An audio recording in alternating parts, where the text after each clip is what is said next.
love story began. It was September 11th of 2015. It's his 24th birthday. Both are at Michigan Tech in the Upper Peninsula. Both are in grad school for mechanical engineering, pursuing a PhD. It's her first semester. It's his second year. The town of Houghton has a brewery, the only one in town, KBC. He's there with his two best friends, Stas, the best man, and Udit, plus 3 others on a pub crawl. This was their second stop with 1 more to go. She is there with neighbors from her building. She is standing in front of the men's room. It's actually just the layout of the bar. So she's actually just in front of the bar, but he sees her and asks, "Are you in line?" Yes, he means for the men's room. Her first impression? He's really cute, long hair, but clearly intoxicated. She says no, and he goes in. His first impression? He does not remember at all. He has no recollection of that encounter in any way. The next week, they are in the same class, dynamics, with 28 other people. She recognizes him. Oh, we're in the same program, she realizes. She sits in the first row, he sits in the middle. She's one of the few Americans in the program, so she stands out to him. His first impression, sober. She's hot.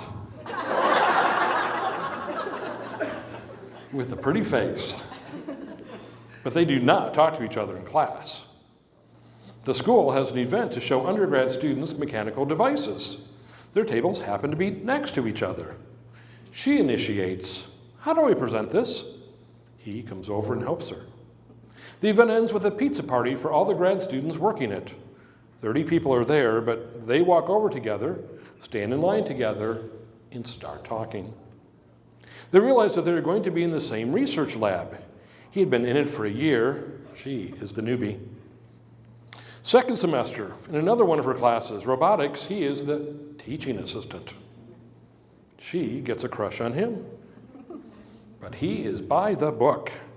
He would not date a student in his class, even if they were friends before it and in the same lab.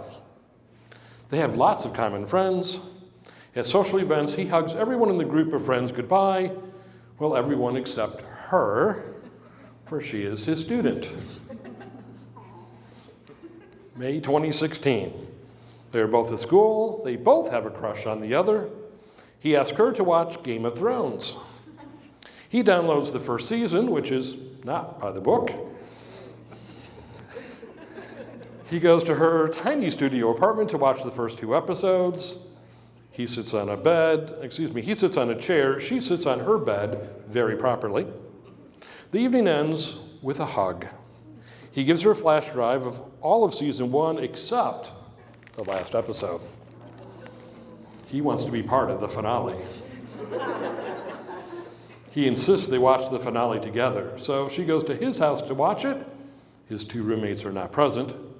They finish the show, and while on the couch, they have their first kiss. He went for it. She had been waiting for it for a whole semester. Not sure if it was legal, but they worked together all day. They decide to give dating a try, but keep it on the down low. They don't tell their friends at first, but eventually most people figured out they have been dating ever since. How did Guy propose to Lauren? They did not look at engagement rings together.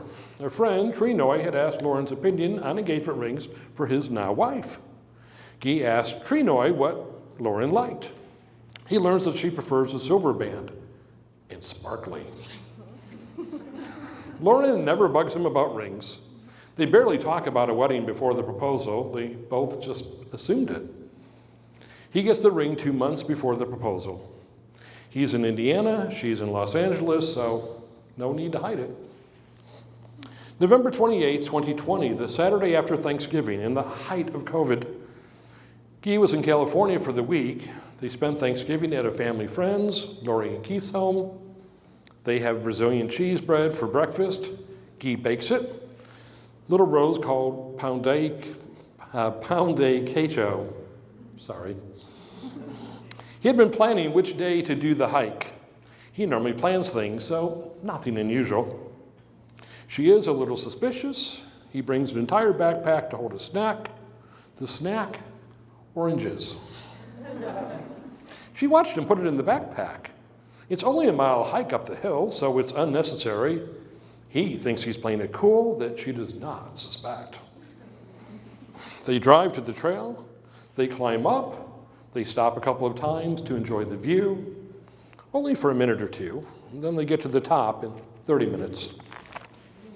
At the top, he has to wait a while, for he can see people climbing up. He waits for them to pass by. It takes 5 minutes. These two are sitting on a bench overlooking the valley, just chilling. After the people walk by, he suggests they have a snack. But he reaches for the ring in the bottom of the backpack. He gets down on one knee on the gravel. It's not comfortable. He opens the ring box. He keeps the box in his hand. If the ring came out, it'd roll down the mountain and bye-bye ring. She smiles big. She giggles. She is surprised. He says, I enjoy our time together. Want to continue that for the rest of my life. He ends with, will you marry me? She responds with yes. He puts the ring on her finger while still kneeling. It's a little big. He stands up. They hug and kiss. They don't contact anyone to enjoy the moment. They do eat the oranges and then walk down. They go out for ice cream, one of their favorite things, at Cold Stone. They go out for dinner. They don't tell anyone until the next day to continue enjoying the moment. And that's what brings us to today.